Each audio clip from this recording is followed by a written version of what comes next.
आज इस वीडियो में हम लोग बात करने वाले हैं क्लाउड किचन के मेन्यू के बारे में। हम लोग यहाँ डिशेस के ऊपर नहीं बात करने वाले हैं। मेन्यू की जनरल गाइडलाइंस क्या होनी चाहिए, किस प्रकार का मेन्यू होना चाहिए, इन सब चीज़ों के बारे में हम लोग बात करेंगे।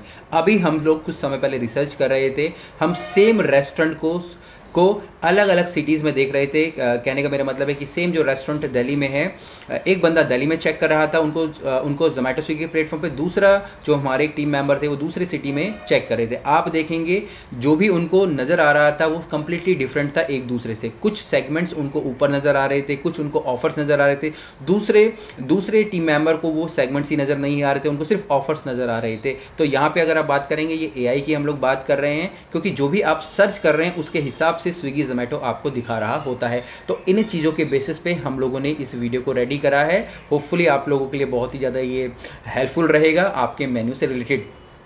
सबसे पहला पॉइंट यहाँ पे आ जाता है, वो है हमारे क्लाउड किचन के मेन्यू का। इसके अंदर आपको वही सारी डिशेस रखनी है अपने मेन्यू के अंदर जो कि आप खुद बहुत अच्छी बना सकते हैं। आप किसी को हायर करके भी बनवा सकते हैं, या फिर आपकी यूनिकनेस है, आपकी स्पेशलिटी है। जनरल कॉमन चीज़ों में नहीं जाना है।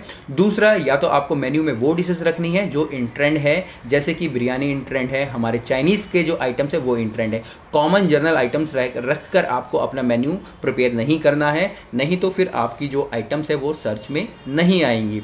दूसरा, जब भी आप अपने मेन्यूज़ बना रहे हो तो आपको जो वहाँ पे टर्म्स यूज़ करनी है वो ऐसी टर्म्स यूज़ करनी है जो कि ट्रेंड में होती हैं, सर्च में होती है। अभी जैसे अगर मैं चिकन मक्खन वाला मैं बोलूँगा तो हो सकता है कि वो सर्च में ना आए अगर कोई सर्च कर रहा है, बट अगर वहीं उसको आप बटर चिकन लिख दोगे वो नज़र में आएगा, या उसके हैशटैग में उसको नज़र आएगा। ठीक है, तो सिंपल सेम जिस तरीके से जोमेटो का एल्गोरिथम होता है, स्विगी का एल्गोरिथम होता है, उसी प्रकार से हमारे जो गूगल का एल्गोरिथम भी होता है। गूगल में जैसे आप सर्च करते हैं वैसे ही अगर आप जोमेटो स्विगी में सर्च करेंगे तो वहाँ पे नजर आएगा। कोशिश कीजिए कि सिंपल वर्ड्स रखें। जैसे कि हम लोग पहले बोलते थे डिस्क्रिप्शन में बहुत सारी अच्छी चीज़ें होनी चाहिए, डिस्क्रिप्शन में अच्छी चीज़ें होनी चाहिए, पर जो ये कॉमन टैग्स होते हैं वो भी वहाँ पे होने चाहिए। जैसे कि यूट्यूब वीडियोज़ में हम लोग लगाते हैं, सेम वही सारी चीज़ें आपको अपने मेन्यू के आइटम्स में भी लगानी है, ताकि आपका रेस्टोरेंट सर्च में भी आएगा। सेम वही चीज़ें अगर आप अपने गूगल माई बिजनेस में भी लगा रहे हैं तो वहाँ पे भी वो चीज़ें सर्च में आएंगी। तो इस चीज़ का आपको ध्यान रखना है।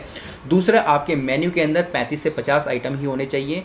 आपका जो ऑफलाइन मेन्यू हो वो अलग हो सकता है, उसमें आप 100 भी रख लीजिए, that is your choice. But जो डिजिटल आप चीज़ कर रहे हो वहाँ पे आपके 35 से 50 आइटम होने चाहिए, इससे ज़्यादा नहीं होनी चाहिए, क्योंकि ये जो स्पैन होता है इंसान का किसी भी मेन्यू को देखने का वो इतना ही होता है, इससे ज़्यादा वो नहीं देख सकता है।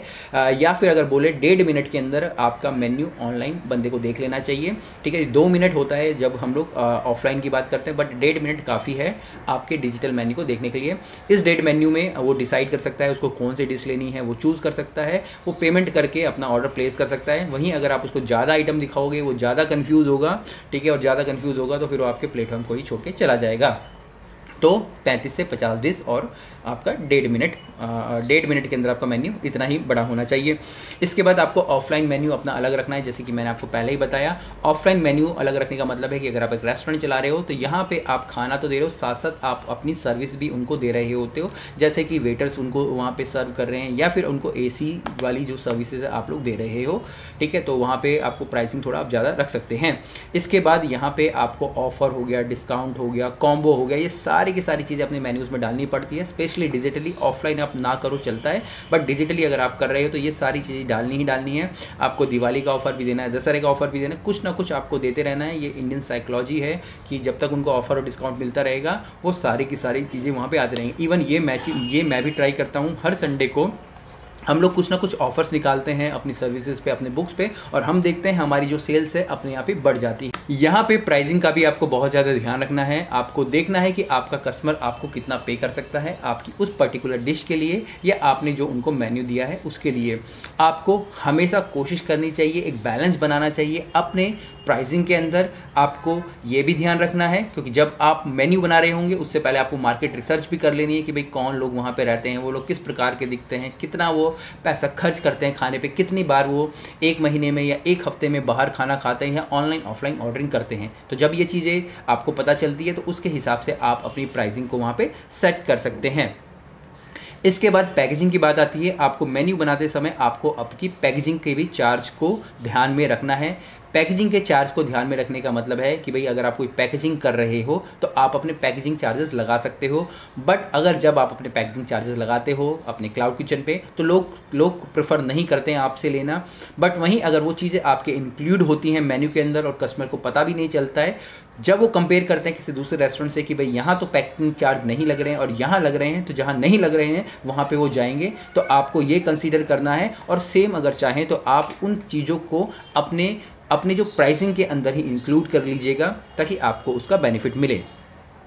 इसके बाद जो भी आपको मेन्यू प्रिंट करवाने हैं आपको ज़्यादा नहीं करवाने हैं। अगर आप स्विगी जोमेटो पे या क्लाउड किचन पे काम कर रहे हैं, ज़्यादा मेन्यू अगर आप प्रिंट भी कराते हो और वो प्रिंट करके आप अपने जो राइडर्स को दे देते हो ताकि वो कस्टमर तक पहुंच जाए, बट कस्टमर उनको नहीं देखता है। आप इसमें बोल सकते हैं कि जो 80% है आपके मेन्यू गार्बेज में जाते हैं, डस्टबिन में जाते हैं, क्योंकि यहाँ पर जो स्विगी जोमेटो वाले हैं उन्होंने आदी बना दिया है, उन्होंने एडिक्टेड बना दिया है उन बंदों को स्विगी जोमेटो पर ही देखने का, क्योंकि उनको ऑफर और डिस्काउंट वहीं नज़र आ रहे हैं। हो सकता है कि वहाँ से आपके कुछ आपको रेफरेंस मिल जाए, बट ये चीज़ें काम नहीं करती हैं। तो कोशिश कीजिएगा कि आपके मेन्यूज़ आप कम से कम प्रिंट करवाएं। इसके बाद आप जो भी मेन्यू बना रहे हैं वो कंप्लीट मेन्यू होना चाहिए। कंप्लीट मेन्यू का मतलब है कि उसमें सब चीज़ होनी चाहिए, चाहे आपके ड्रिंक्स हो गया, स्वीट्स हो गया, स्नैक्स हो गया। ये ना हो कि आप बोल रहे हो कि भाई मैं बिरयानी का मेन्यू बना रहा हूँ और आप सिर्फ 4 प्रकार की बिरयानियों को अलग अलग प्रकार के कॉम्बो करके दे रहे हो। मैंने देखा है अधिकतर लोग ऐसे ही करते हैं। यहाँ पर मैं एग्जाम्पल लूँगा बिरयानी बाई किलो का। अगर आप देखोगे बिरयानी बाई किलो में वो बिरयानी तो बेचते ही हैं फ्रंट एंड पे, पर बैक एंड पे वो सारी चीज़ बेच रहे हैं, चाहे कबाब हो, रोटी हो, ड्रिंक्स हो, लस्सी हो, सब कुछ वो बेचते हैं। तो आपको भी उसी तरीके से सोचना है, आपको भी सब कुछ आपके मेन्यू के अंदर होना चाहिए। उसको ही एक कंप्लीट मेन्यू या एक कंप्लीट मील बोलते हैं। उम्मीद करता हूँ आपको ये वीडियो अच्छी लगी होगी और आपको मेन्यू से रिलेटेड कई नई जानकारियाँ मिली होंगी। कुछ भी क्वेश्चन हो कमेंट्स नीचे लिखिएगा। बाकी हमारे पेड प्रोग्राम्स भी होते हैं, उनके लिंक्स भी नीचे दिए गए हैं, आप वहाँ से उनको ले सकते हो हमें व्हाट्सएप पे कांटेक्ट करके। फिर मिलेंगे एक नए वीडियो में, तब तक के लिए जय हिंद।